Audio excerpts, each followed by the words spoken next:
Answer me, child. You want the red pill or the blue pill? Give me the green one. I want the green one. Fuck that shit. Give me the green one. Well, since you put it like that, let me just get that for you right here. Another chapter of the glorious tale that is fairy. This chapter of Fairy Tail.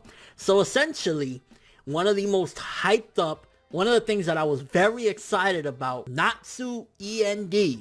The E.N.D. Natsu Dragonized, all that cool shit, seemingly is not gonna happen anymore. I'm really hoping, and I'm gonna give Hiro the benefit of the doubt, that he didn't drum up all of this Natsu E.N.D., Natsu's connection to Zeref, all of that shit for nothing. Because this chapter right here essentially was doing just that. It was taking all of that build up, all of the awesome shit about Natsu, being a demon and a dragon, all that shit, and literally just flushed it down the toilet with some terrible logic. Because essentially it was just, Natsu had two choices. He was like, either you're gonna be a demon or a dragon, and he's like, nah, I'm human. And Neil's like, you got the right answer there, boy. That was a trick question. So, yo, my dude, like, yo, you got it right. And the seeds broke, and Natsu is free of the demon spell, free of becoming a dragon. He's cool, all because that's not what he wanted. Like, I don't want that. Like, what in the fuck? I'm really hoping right now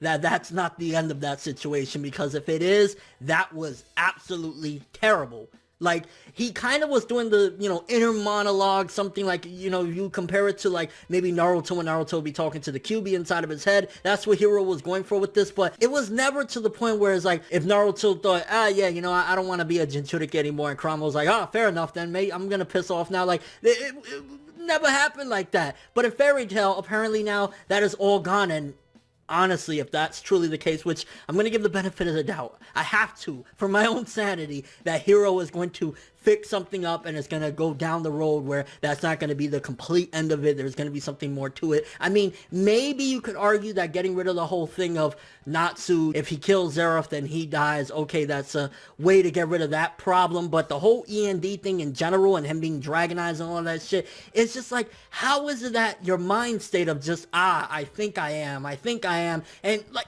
that doesn't make sense. That's like if you're a half-breed, you're half Chinese and Mexican, and like, somebody says, so what are you really? Are you Chinese or Mexican? Like, nah, I'm African, bro. I'm African. Like, what the fuck? So beginning of the chapter, we got the finale. It's over. Irene's done. She committed seppuku. That's the end of Irene. And Erza and Wendy have to pick up the pieces and continue to move on. I wasn't aware that Wendy wasn't aware of Makarov's death. I will say, out of the entire chapter, the one moment that I thought was pretty good was Wendy finding out and Erza giving her the hug and all that shit. That was actually a decent moment. I mean, even up to that point, the lead up to that, where Erza saying, my one true parent is Master, Makarov. I was like, okay, all of that was a pretty cool moment. It was a decent moment. I liked it. I thought it was all right. So good stuff there. But then the Natsu stuff, which was the thing I was most excited about. I was like, finally, we're done with Irene. We're done with this fight that had a terrible outcome. Let's move on to the stuff that I'm enjoying and the good stuff. And then Hiro takes that and he's like, you like that shit? Nah, bro, I'm fucking that shit up with some stupidity, because it's like,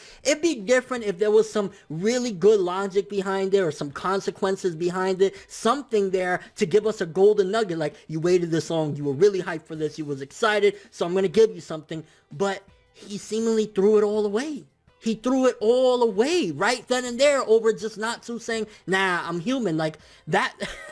What the fuck? So essentially, until further notice, R.I.P. Natsu E.N.D. Like, I don't even know what they're gonna do with the Dragon Cry movie. I'm guessing that it's not gonna have anything with the canon. It's just gonna be its own separate thing, because in the movie that we saw, for a while now, we had a teaser of Natsu being half dragon and shit like that. That's gonna have to be its own canon. It's not gonna be connected, because if this is the new logic and the new continuity, or, well, I guess the continuing continuity now, that there's no more Natsu having that problem, then that movie's not gonna be canon, I'm assuming. Which, movies rarely are ever canon, but yeah, that's kind of cutting all ties to that ever happening. I mean, there are a couple possibilities. There's a couple possibilities that Zeref could do something to reignite the seed yet again and, grow it in his body at an alarming rate to the point where Natsu can't say, I'm human, and stop it anymore. So there's that possibility. There's a couple things Hiro could do in order to mend or remedy this situation. But as of right now, how do you just all of that with just simply saying, I'm human. That's like, imagine Inuyasha's half-breed problem in the series Inuyasha. He's just like, nah, I don't want to be the other side. I'm just human. Fuck that shit.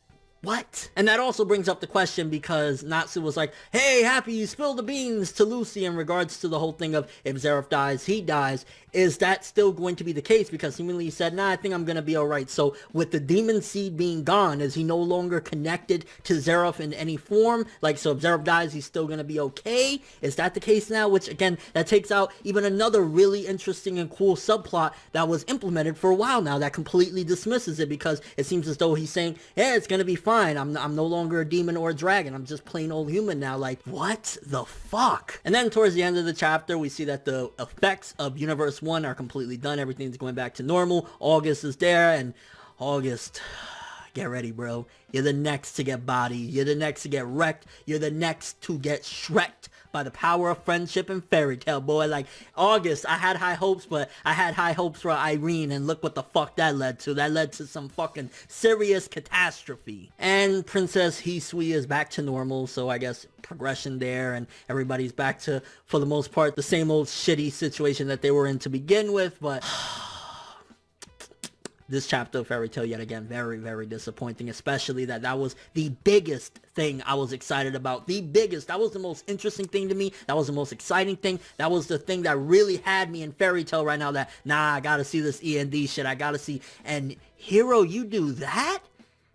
What? Let me know what you guys think about this situation. How do you feel that seemingly Natsu is no longer being bombarded and, you know, distraught by the fact of being a demon and a dragon? He's completely human just because he says, I'm human, and it destroyed the seeds. Do you think that's the biggest bullshit that you've seen in a long time? I mean, Fairy Tail spews it out, but goddamn, for something that is so exciting to crush it in that manner? Or do you think Hero's gonna remedy this situation at some given point? Zeref's gonna say, nah, bro, that ain't happening. No matter what, you're always connected to me, and the seed is gonna grow, and he's gonna do some magic and make it grow at an alarming rate to the point where Natsu can't pull that bullshit anymore. Hopefully that's the case, but I'm kind of curious your opinions on this one. I've seen people back and forth on this particular chapter and their thoughts. Me personally, I thought the beginning part, because, you know, there was a couple different sections to the chapter. I thought the part with Erza and E.N.D, that was heartfelt, that was good. The part with Natsu and Igneel, that was terrible, destroying one of the best subplots of the entirety of this arc right now, and the entirety of Fairy Tail at this point, like, completely gone because of I just want to be human. Like, what the fuck? I keep saying that, but I'm sorry. I'm flabbergasted that Hiro Mashima went this way, especially the fact that majority of the fandom were excited as fuck. And you're taking away the biggest thing. So now what we have left is Natsu versus Zeref and Acnologia. And I don't even know how Natsu is going to pose a threat at this point, because if he doesn't have the demon power, which was what seemingly helped him to take out Demaria in a heartbeat and shit like that, he's not going to pose much of a threat against Acnologia or even Zeref for that matter. So I don't know how they're going to combat that threat now that, you know, even Makarov is supposedly dead, which I don't know, it's Fairy Tail, so we'll see about that. Hey, overall thoughts of the chapter as a whole. Again, honestly, very disappointed. There was a couple of good bits in the midst of it, and we got progression, but as a whole, I'm just like, Hero back to back? I mean, I don't think that this was as bad as last week's chapter, but then again, Fairy Tail always falls flat usually with the fights, but for some of the stuff that Fairy Tail normally does right, and that's the build up and all of that good shit, for it to do this to that as well, get rid of the main point of this arc that we've been enjoying, the Natsu E.N.D buildup, the Natsu Dragonized shit, for just a conversation within himself. Lame, honestly, lame on that part. Is like, I guess we gotta carry on, keep going, see where the fuck this train wreck leads to, huh? And how quick do you think August is gonna get bodied at this point? Like, do you think that in the next fight they're just gonna say, yo, move over and punch him in the face and 1KO him? Like, where do you think that's gonna leave with August? Because, like, August was the last shred of hope, but the way things have been going, Hiro Mashima's back to just shitting on everything in his path. So, August, I fear for you, bro. You're getting bodied quick. But that's all I have for this one. Thanks for watching. Hope you enjoyed. If you liked anything I had to say or enjoyed the video, drop me a like. I'd greatly appreciate it. And if you want more from me, make sure to subscribe, follow me on Twitter, Instagram, and stalk my Facebook to get more when the video ends. I'm ForneverWorld, and as always, people, have an awesome day.